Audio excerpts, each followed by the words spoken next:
Kok banyak banget sih bisnis-bisnis sekarang yang dikit-dikit membership, dikit-dikit member. Emangnya apa untungnya sih jadi member? Kok banyak banget sih yang bikin membership? Coba dulu deh dengerin Opsiana Podcast episode ke-61 karena gue bakal bahas tentang membership. So, stay tune setelah opening berikut ini.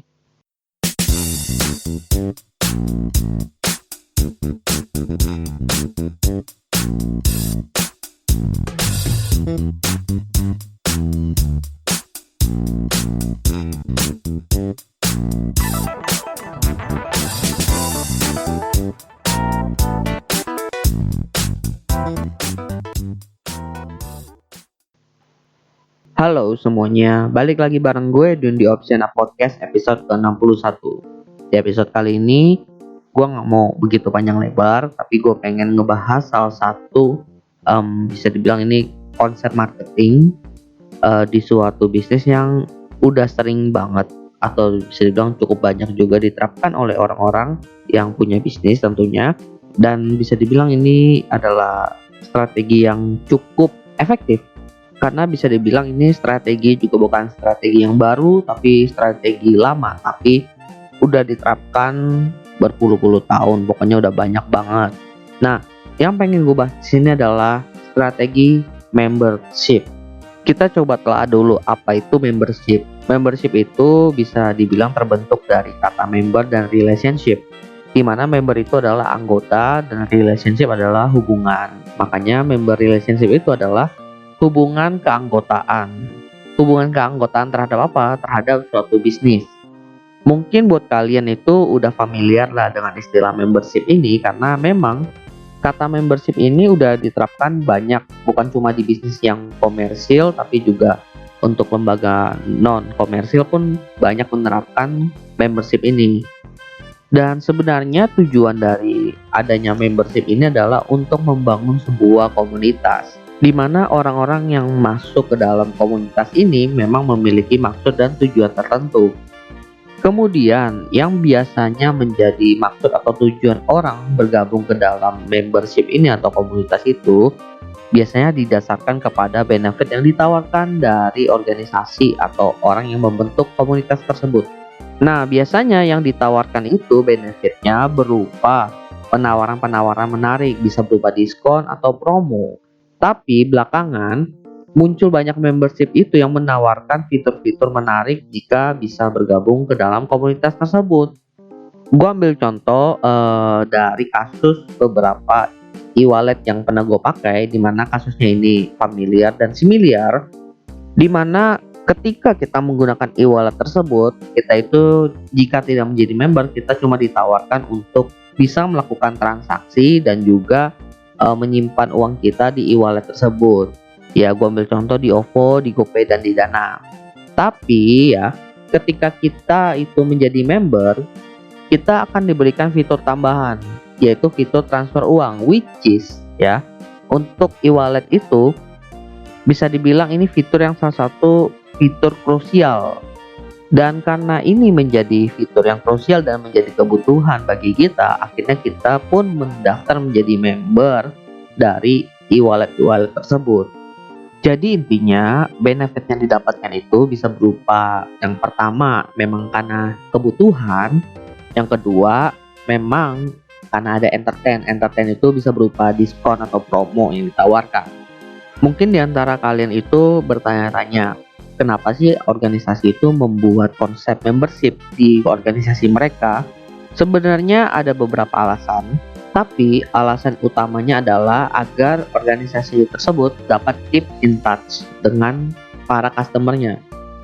Dan hal ini pun bisa meningkatkan ya posibilitas dari customer lama itu untuk membeli kembali produk yang mereka jual atau mungkin menikmati konten yang mereka buat.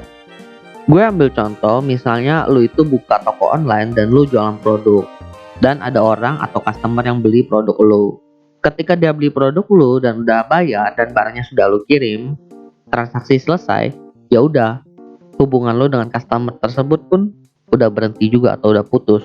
Tapi coba lu bayangin, ketika lu tiba-tiba atau mungkin beberapa bulan kemudian mengeluarkan produk yang baru, Bagaimana cara lu menawarkan kepada customer tadi tentang produk baru lu? Pertanyaannya balik lagi ke lu. Apakah lu masih nyimpen kontaknya dia? Oke lah, mungkin lu masih punya nomornya di log kontak lu. Tapi yang mana nomor customer tersebut? Emang lu simpen dengan nama customer A, si A? Enggak juga kan? Lalu pertanyaan selanjutnya, alasan apa yang bisa menjadi acuan lu untuk mengontak customer ini lagi?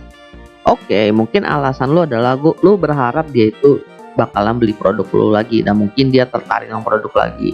Lalu pertanyaan selanjutnya, apa yang membuat atau apa alasan dari customer tadi ingin membalas informasi yang lu berikan tentang produk baru lu ini?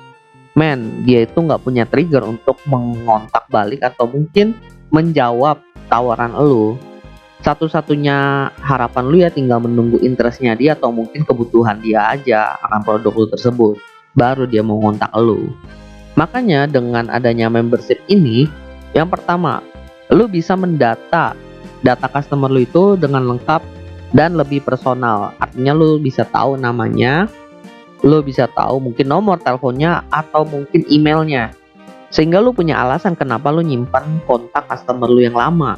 Meskipun dia udah enggak atau mungkin beberapa bulan itu nggak beli produk lu. Karena dia itu bagian dari member lu. Lalu pertanyaan kedua, apa yang menjadi alasan lu untuk mengontak dia?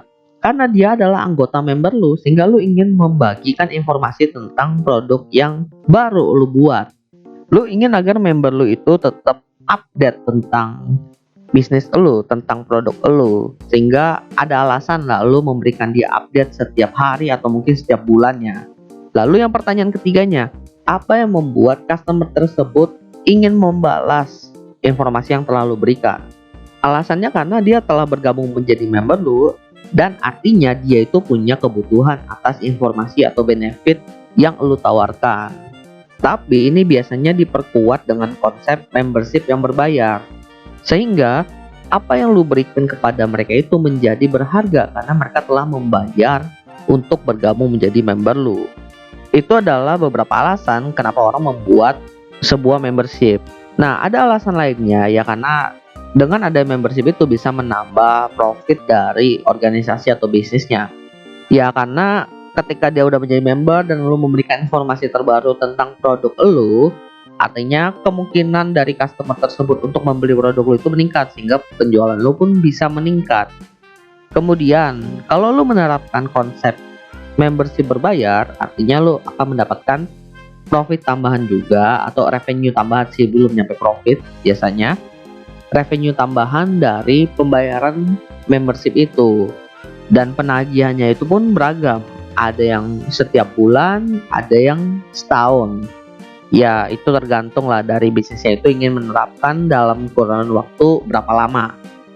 Lalu bentuk-bentuk dari membership itu seperti apa?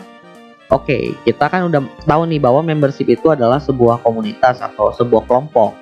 Tapi dia bentuknya itu bisa berbagai macam. Nah, kalau kita melihat dari beberapa tahun yang lalu di mana bisnis digital masih jarang, konsep membership itu ya lu bergabung ke dalam sebuah komunitas dan ada lambangnya. Lambangnya itu biasanya berupa kartu membership, which is sekarang pun masih banyak yang menggunakan, di mana kartu tersebut biasanya tersimpan informasi-informasi konfidensial dari si customer tersebut. Kemudian karena sekarang itu era digital di mana penyimpanan data itu menjadi semakin mudah, akhirnya muncullah bentuk membership lain yaitu membership online. Sebenarnya membership online ini simple. Membership online ini sebenarnya sama dengan ketika kalian sign up ke dalam sebuah aplikasi yang ada.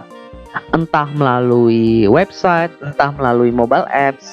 Intinya kalian mendaftarkan diri kalian dengan email lalu data pribadi. Nah, itu kalian telah menjadi salah satu member online khusus aplikasi atau mobile apps yang kalian gunakan.